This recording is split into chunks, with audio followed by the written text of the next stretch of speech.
is Wednesday, July 29th, and I am wearing my hitchhiker scarf on July 29th with my regular uniform of my gray t-shirt. I have a million gray t-shirts, so it always looks like I'm wearing the same thing, but I promise I do change my clothes.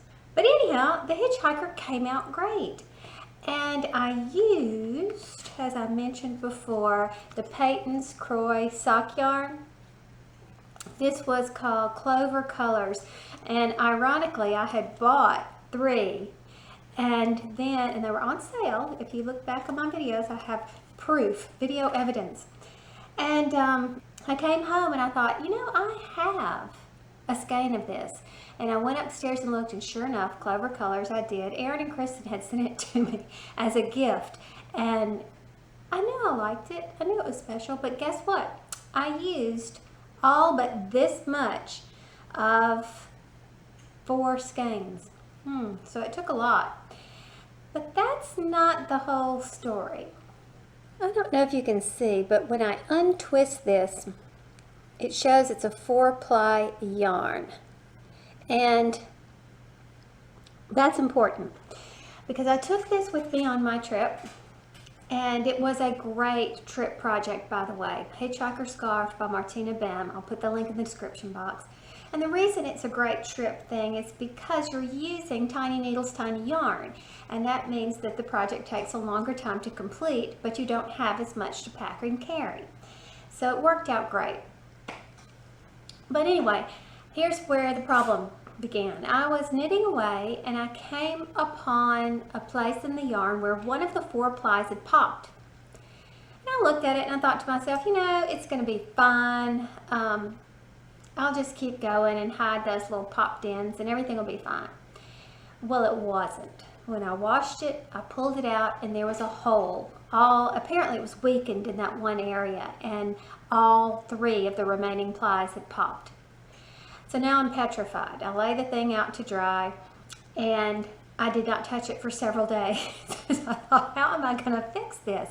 Luckily, I did have more yarn, and I knew I had that option, but I didn't know how to go about doing it. So, of course, YouTube to the rescue.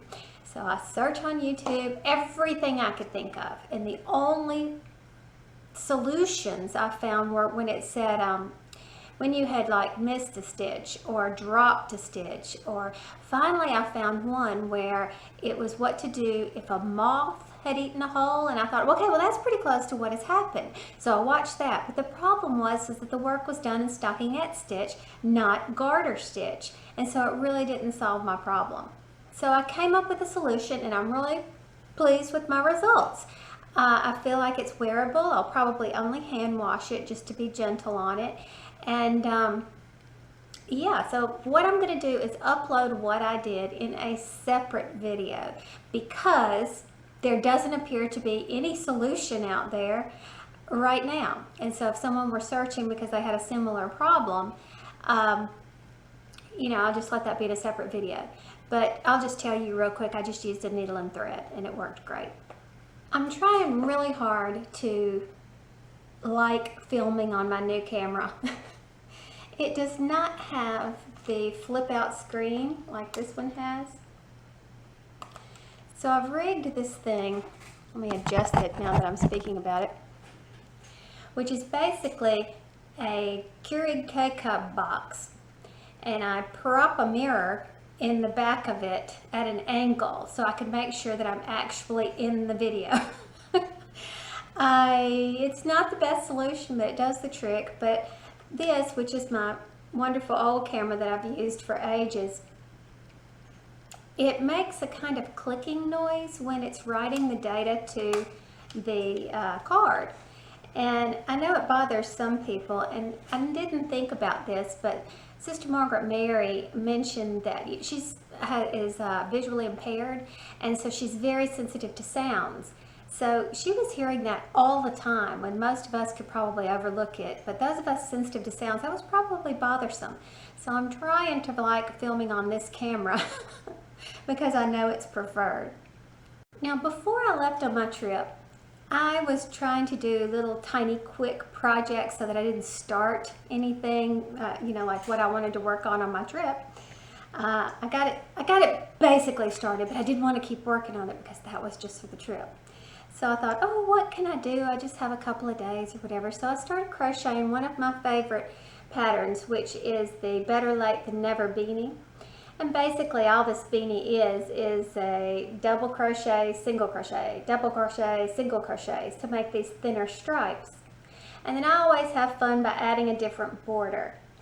And I've never done this before, but it's basically a front post, back post, and I changed colors every time so that you got this stripe effect, vertical stripe effect. And I had a good time with that. And I really like the way it looks. So, yeah, so basically I did not finish this. So when I came home, I quickly finished it. And then I have no works in progress at that point. So I thought, oh, I need to start something new because there was that hole on the hitchhiker staring at me. And I just didn't know what to do with it. And so, of course, what do? You cast on another project. Now, when I had filmed the recap of why I had taken that, our vacation trip and we're moving Tyler home and explaining all that, what was going on, I knew that I had done a video early on when we moved him to Florida. And I looked it up and it was number 5, cast off crew number 5. And I had done something called a star stitch beanie. Totally made it up. And I was new to crochet at the time. I really didn't even know what I was doing. So I thought to myself, I want to recreate that. So I grabbed some yarn. Oh, by the way, this past weekend, we got home that one weekend. The following weekend, the one we just had, we had to drive 6 hours to Auburn, Alabama for a wedding. A very special family friend, so otherwise I wouldn't have done it. So I tried to recreate it, and I remember having trouble with the seam in the back, and I must have star stitched and unstar stitched and star stitched and unstar stitched 15 times last weekend, and I never could figure out what it was I was trying to do. So I got really sick of messing with this white yarn, and I moved on to something different. I took this with me on the trip because I always take more yarn than I need. And I thought, well, I'll start a sockhead beanie if I finish the hitchhiker. Well, of course, I didn't even finish the hitchhiker. I had to do that at home. So I've cast on, and now I'm starting the decreases of a sockhead beanie with that yarn. And I love the way it stripes up. So, or in a hat. I mean, obviously we knew it was going to do well in a pair of socks, but you know, I'm always curious, and what is it going to look like in a hat? And I just love sock yarn. That is my new favorite obsession, is sock yarn. And now that I can work tiny yarn and tiny needles, I can do more projects with it, so I'm excited. So the question is, what do I think of this Deborah Norville Serenity sock yarn? And I have to say, I really like it. Obviously, I love the way it's striped up, but it feels really good. And let me see if I can tell you the particulars. It's 50% superwash merino, 25% rayon made from bamboo, and 25% nylon. So I don't know. I really like it a lot, as a matter of fact. And it doesn't, if you saw the Payton Kroy, how easily I could untwist it, you can't really do that with this. It's very tight twist. I need to get more up on my spinning terminology because I don't know the proper words to say that. But there's no chance of splitting this. I have not, well, I'm sure there's a chance, but I haven't had any trouble at all with splitting, whereas this, every now and then I would split a little bit, but not a big deal. But I did love this too, by the way, this Payton Kroy. But would I buy this again? By all means. I bought this, I think it was last spring, before last maybe? I don't remember when it was. When I had this great big yarn haul, and I actually made a video from it, where I had purchased everything. It was a bunch of clearance yarn at Joann, and plus on top of that, There was like a 25% off coupon for everything, and I just really racked up. I got a lot for a little. So this was some of that purchase, if I remember correctly, and I really am pleased with it and would buy it again. And do you remember last week when I was talking about the fish extender gifts I got from the cruise? I had pulled out some of the craftier ones, the ones that were homemade, and showed everybody. And there was a cup cozy that someone knitted. And what I didn't realize was told to me by a mutual friend, Joanne, that Julie had made the little Mickey Mouse button that was on there. And I didn't notice that. So I wanted to show you again the homemade button. Now, I mentioned going to that wedding this past weekend, and what we ended up doing was going to our friends from Birmingham, their lake house. We don't get to see them very often at all, and they had a lake house that was nicer than my real house, and it was just beautiful and wonderful to spend time with them. But Noelle, was in the process of cross-stitching a fraternity crest for her nephew, and it's quite intricate, and I want to show you the picture here. And I wanted to show it to you. This is actually a picture of it in progress. Not only does she have to finish the crest, but the entire background is cross-stitched as well. I think it's a blue color. So that is a huge amount of work, and I think this is the third or fourth one that she's done.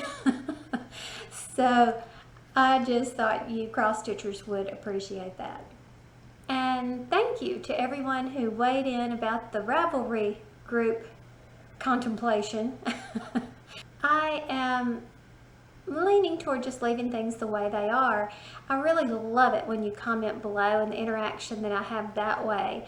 I worry that I won't have enough time because I get so sidetracked and so wrapped up in what I'm reading that I'm going to get myself in trouble. I mean, I have my fingers in too many pies, if you know what I'm talking about. So for right now, I think I'm going to leave things as they are, but I think I'll encourage myself to go and participate in other people's Ravelry groups. I mean, my word, everybody has a Ravelry group, it seems like. So how many can you visit anyway? So I do love reading about all things yarn, and I like being with like-minded people. And so I have to be really careful that I get lost is the term that keeps coming to mind, because that's what I do. I get totally enveloped in what I'm doing, and then before I know it, I look up and it's like, whoa, 2 hours have gone by. I can't do that. So maybe I'm going to have to do like I do right now and set timers for myself. In order to remember to pick up my child from school, I have to have a timer set to remind me.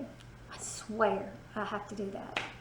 We've had lots of interesting discussion on the wool dryer ball video that I did.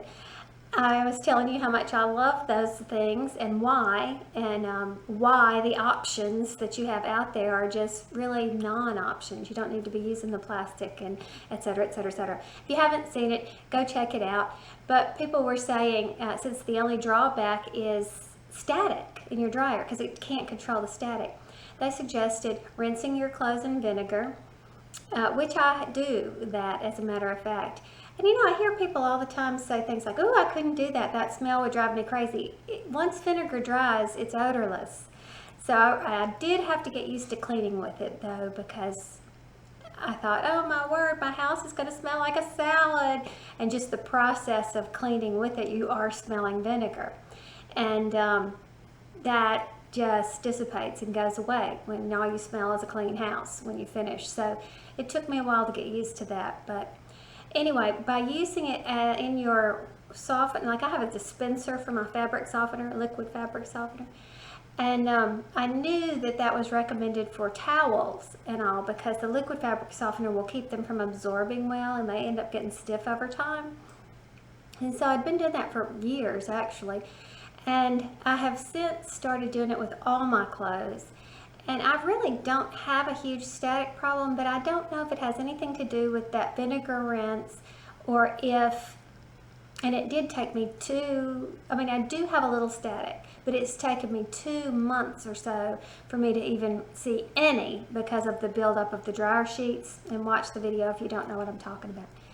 But now I'm starting to see a little bit, but it's nothing like I remember seeing before. And this would be like in college when you forgot to buy dryer sheets. And I think I remember my mother, before dryer sheets came out, and how the socks would stick to things and you had to pull them off and it'd make that sound. And I don't have any of that kind of problem. It's just slight static. So I don't know if it also has something to do with my climate, because we are a high humidity climate down here. But since I remember that as a child and I lived in Mississippi, that's probably not it. So the vinegar should be cutting down on it. I'm guessing. That's my best guess. Oh, and it was also suggested that you could put vinegar on a rag or something, and someone else said maybe right on the ball itself, the wool ball, and then that would, help cut down on the static as well. So just a thought, just throwing it out there. Aluminum ball wadded up was also suggested, and that makes sense because the metal static, kind of makes it pop and releases it. So I haven't tried it yet, but haven't really needed to. So, well, if you try it, let me know.